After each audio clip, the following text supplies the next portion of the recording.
Оставяме да ври около час.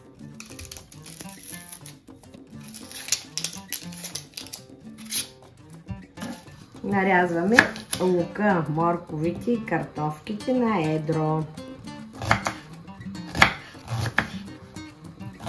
Ще сложим 2 главички лук.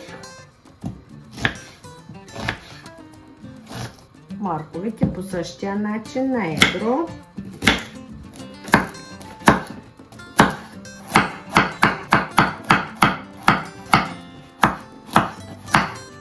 Ето, готови сме. И тях ще си приготвим тук в купата.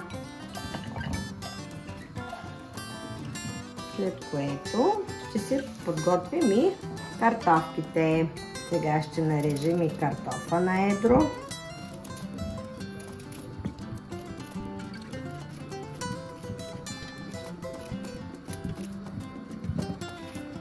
Ето, готови сме.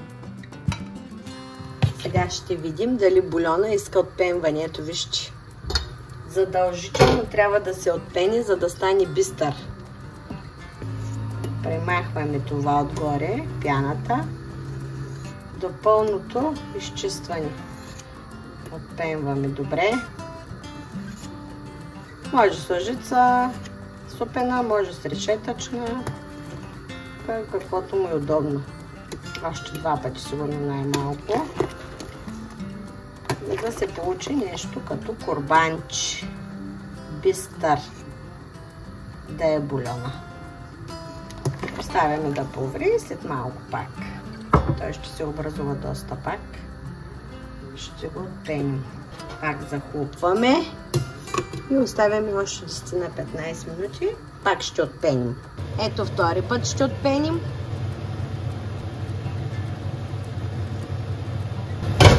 Ето виждате, вече нямаме пяна. Няма какво да обираме. Сега ще добавим черно пиперче зранца и дафиновото листче. Маничко олио.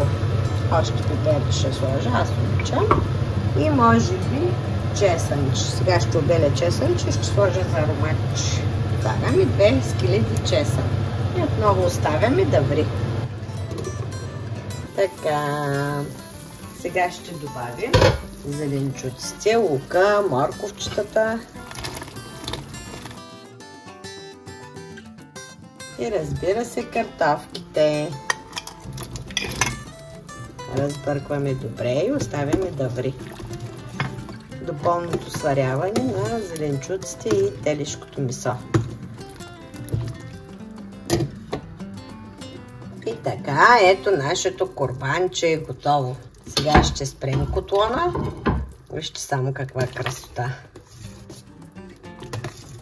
Телешко варено, курбанче. Изключваме. След малко ще сервираме. И така, сега ще сервираме. Вижте само каква красота. Така, хайде да сервираме.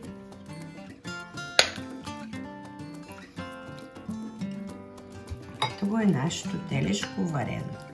Страхотно бульонче.